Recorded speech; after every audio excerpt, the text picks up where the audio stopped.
Greetings from Bike Hugger in Seattle, where we've been in quarantine for approximately 3 decades. We're almost to the point now where we can get by and be within 30 meters of other people. Byron has asked me to make some comments about SRAM Force AXS eTap wide. Which is really a sign that SRAM should really shorten the names of everything, because everything is just a mouthful with these people, and also too many X's. But the point about Force SRAM wide is that it's a lot more gravel friendly, because that's the big thing in drop bar in the drop bar market, and the whole thing about the new AXS eTap is that their new cassettes, which generally have a 10-tooth start based on the XDR platform, shift the whole idea of what the appropriate chainring sizes are. So whereas we've gotten used to the idea of 5339 being big gears, 5034 being a very versatile set for the road, 5236 being like the in-between, the Princess and the Pea or Goldilocks. And then there have been a number of road makers with cranks who have gone to like 4630s, which are a very usable double crank for gravel usage.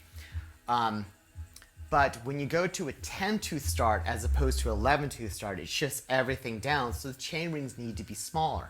So for SRAM, Red and Force AXS eTap that were introduced a while ago, when you have a 10-tooth start, like a 1025, 1028, 1033, I think it is, what it does is that it magnifies it. So let's say that a 5034 on the newer 12-speed SRAM eTap AXS,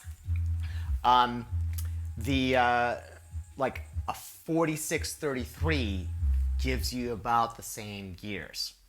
But many people know that a 5034, as it has been in the past, is kind of tall for gravel usage. So by going with the 4330 with the Force AXS wide crank, those chain rings, with the 13-tooth difference, as all the new SRAM 12-speed road stuff has, that drops down the gearing.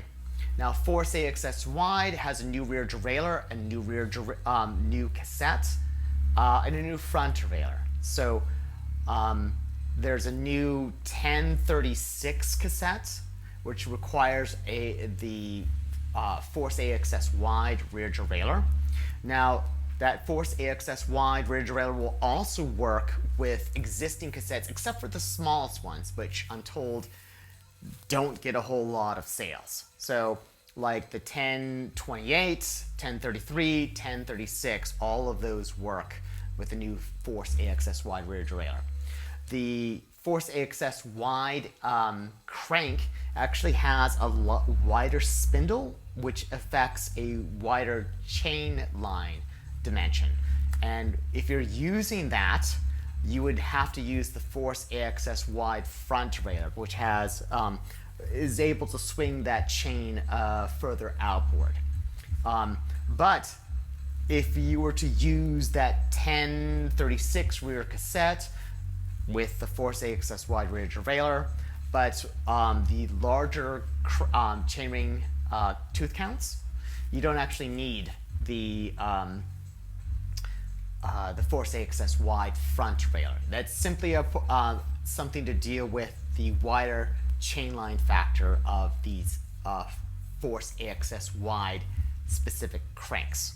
So essentially what Force AXS wide does is it drops the gearing and widens the gear range for the new 12-speed wireless drivetrains from SRAM, and it makes it a lot more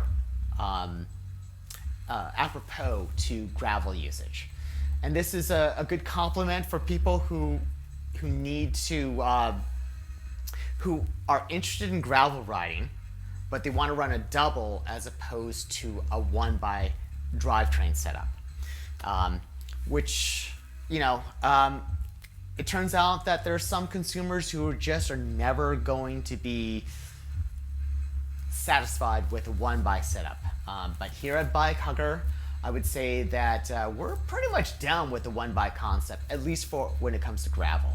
Now, we'll also mention that the Force AXS wide rear derailleur with its sort of fluid clutch in common with the new red and the regular Force 12-speed eTap derailleurs, it can function as a 1x rear derailleur with the smaller 12-speed XDR cassettes from SRAM.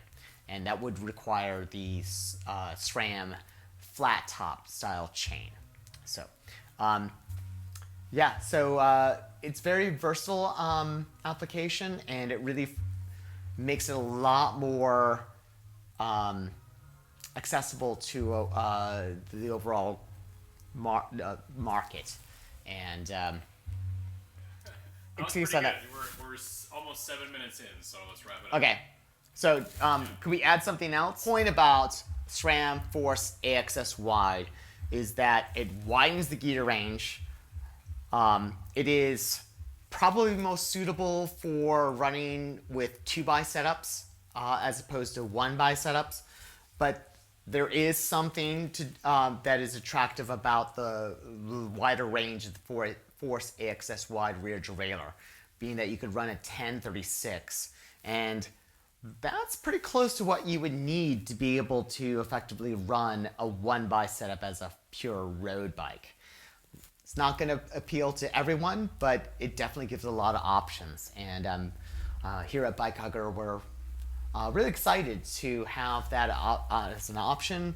And as someone who works for a custom frame builder, I definitely think this enhances the options and makes a very serious rival to Shimano's gravel drivetrain, GRX. So remains to be seen how this all pans out, but yeah, I think it's good stuff. I think that SRAM is really responding to what the market is asking for, so good on them.